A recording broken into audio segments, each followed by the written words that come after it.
In one of your books, you use a photograph of somebody with an AK-47 standing over people working in a mine. What is the relevance of that photo?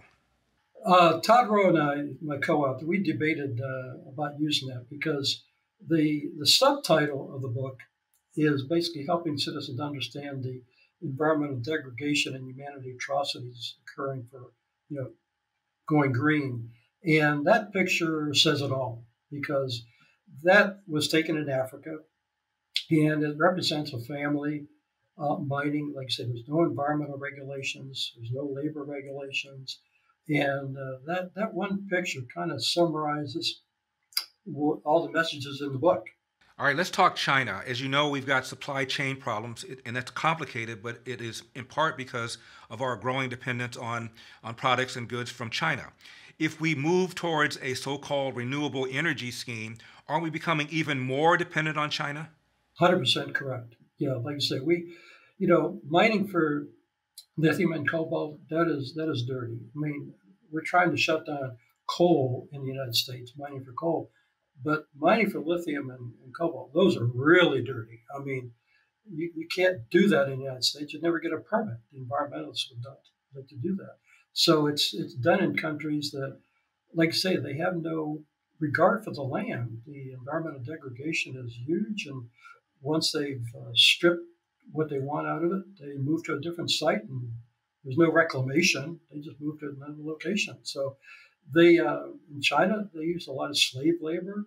Um, Africa, Belgium. I mean, all these minerals and metals are in developing countries, and we are exploiting them. And that's the reason we wrote the book is to make it transparent. It's if people are fine with that exploitation, I'm fine with it.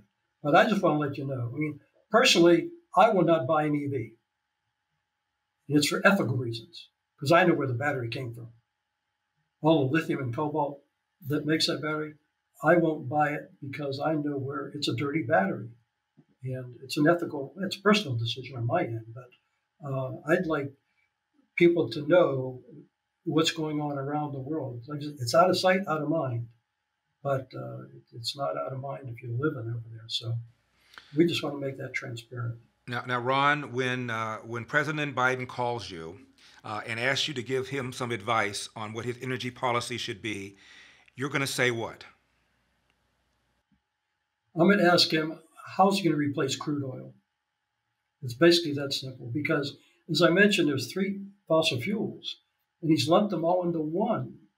And, like you say, we're trying to subsidize wind and solar to get electricity out of breezes and sunshine. And, that may work in some parts of the country. Some parts of the country, it's going to be tough to do when you have, tornadoes and snowstorms. But I just want to find out what his replacement for crude oil is. Well, it's finally happened. The Fed is realizing the dire straits our economy is in thanks to our loose monetary policy. Apparently, you just can't spend trillions every year with no repercussions. Now, to play catch up, the Fed has been raising rates and plans to do so 7 times this year. You're already starting to see those ripple effects in the housing market as people's buying power begins to diminish. Have you considered what could happen in the stock market if our economy stalls out? Don't wait until that happens. Take some of your profits from the stock market now and solidify them with gold from Birch Gold. Throughout history, gold has maintained its value better than any other investment in the world. Go to LarryForGold.com to get a free zero-obligation info kit on holding gold in a tax-sheltered retirement account. Again, go to LarryForGold.com and secure the gains you've made while you can.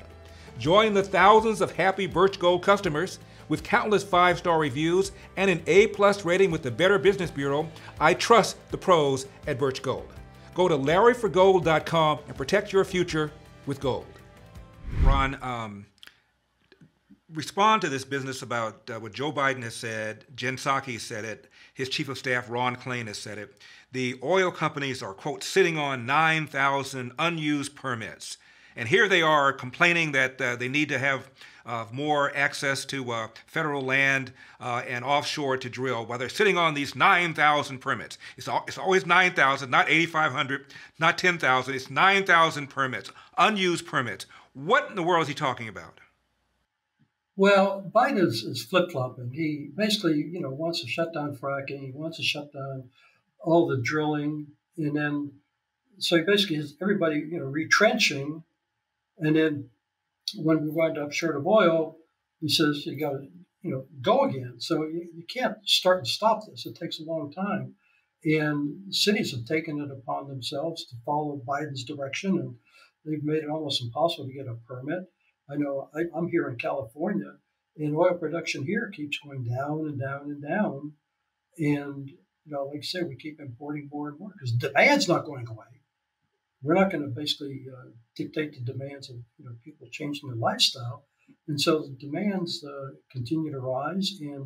But turning it up and turning it down, it doesn't happen instantaneously. If you're going to start fracking again, it'll take months to get it back in operation again. So what does he mean, Ron, about the 9,000 permits, unused permits?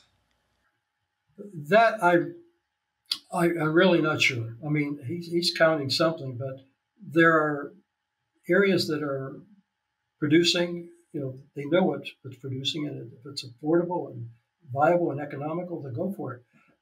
You talk about offshore oil.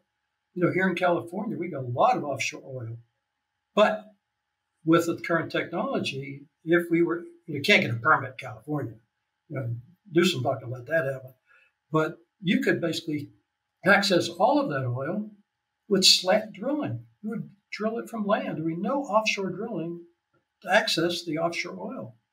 But you can't get a permit in California. We've gone, Ron, from a net exporter of oil and oil and gas products now to a growing dependence on other people. Have Joe Biden asking Saudi Arabia to drill more and others to produce more. In just 17 months of the Biden administration, what in the world happened? Well, you're right. Biden is, I think it was from Truman when we were oil independent. It's been 70 years since that time that we became oil independent with the fracking. Putin he's a historian of World Wars I and II. He knows the country that controls oil and natural gas controls the world. And now a good part of Europe is dependent on Russia for their energy. And now the United States is dependent on Putin. And, he basically decided to stop importing from Russia. Now he wants to import from Venezuela. But my God, Venezuela, they got $100 billion in debt. And most of it's owed to China and Russia. So you don't want to import it from there. No, it's we could write our own ticket, but he's confused because he wants to get rid of fossil fuels, and he's including crude oil in that sentence. If he left out crude oil, because crude oil drives everything. Without crude oil, you have no military. Without crude, well, bear in mind, without crude oil, you would ground Air Force One. The New York Times a few years ago hired a Trump-hating Republican to start a column. His name is Bret Stephens. And the first column he wrote was a column skeptical about climate change alarmism. He wasn't skeptical about climate change, but kind of along the lines of the conversation you and I are having, he talked about his skepticism that was going to have all these dire consequences. Well, so many people canceled their subscription to the New York Times. The executive editor, his name is Dean Baquet, he's still there. At a forum, he talked about this, and he said, the left, as a general rule, does not want to hear thoughtful disagreement, end of quote. And he was very disappointed at the readers of the New York Times for being unwilling to read a thoughtful person who had a thoughtful disagreement with their point of view. And this is what I think you mean by this conversation. I want to have it. You want to have it. I think half the country is going like this, and they don't want to have it. I agree. Yeah. Because you're right. I mean, they want to basically, Biden campaigned on getting rid of fossil fuels, and first day in office, he did. When the Russians hacked the Eastern Pipeline, I said to myself, that's the greatest thing that's ever happened to America. Biden wanted to get rid of fossil fuels. He just did. Shutting down the pipeline almost shut down the East Coast. Right. And then what's Biden do? He gets on the phone, he calls OPEC, open the valve. And so it's, no, the repercussion, climate is changing. I do not disagree with that. But when you take a look, what's the alternative? We have to basically decide we want to live like this or go back to the 1800s. I'm not sure people want to do that. And that, it gets down to how do you replace fossil fuels? Right. How do you replace crude oil? Right. That's really the crux of the whole matter, because there's 3 different fossil fuels and they're different. And like I say, crude oil, when the Beverly Hillbillies discovered it, and life's changed because everything in your house, the hospital, medications, all the prosthetics, for the military, they're all made with oil derivatives and all this technology. And, climate's changing, no doubt about it. Are we going to have 100% of everybody living due to climate change? No. But what's the alternative? If you get rid of crude oil and you tinker with the supply chain of crude oil, now you're going to tinker with the supply chain of the feedstock to refineries. And that's going to be irreparable damage, because if you tinker with the supply chains of refineries, they've Right. no reason to exist. And if they shut down, now you're going to have less products coming out. Again, demand's not going away. All these, 2-year-old kids, they want their iPhones and everything else. All the demands are still there. And so you can have less products facing increased demands. And it's obvious. You've got shortages and inflation. Right. We're facing that now. Ron, over 10 years ago, people like AOC and who think like that said that the planet basically is going to implode in 10 years if we don't deal with climate change. Well, that was over 10 years ago. It reminds me of that old joke where the doctor said to his patients he's going to die in 6 months. 6 months came by, and the patient hadn't paid his bill. Gave him 6 more months. Now, the last thing is this, Ron. I read the New York Times, as I tell my audience, so you don't have to. I read it almost every day. And a few days ago, I was shocked to read an article that I thought was very thoughtful from a writer in the New York Times, all about climate change and how climate change alarmism is probably overstated, and we ought to be dealing with the consequences of it, and let's have a much more nuanced approach. This is the New York Times. So apparently, maybe something is happening. Maybe people are reading books like yours. I think you're right, Larry. I see more and more articles addressing the transparency of what it takes to, quote, go green. And I think you have to take a look at, climate change is happening, but what's the alternative if you're going to try and drastically change it? And like I say, I need an answer. What's the replacement for crude oil? Before you decide you're going to eliminate crude oil, how are you going to replace it? How are you going to keep the medical industry alive? How are you going to keep the military, the space program? I mean, it's based on crude oil. And I don't want to go back to primeval times. I mean, I've seen that. That's a hard life. That's not for me. What do you have against eating berries and nuts? Come on.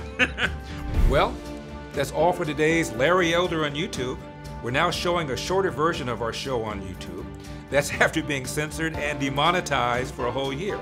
Full episode can be watched on our website, epictv.com/Larry Elder. That's epictv.com/Larry Elder.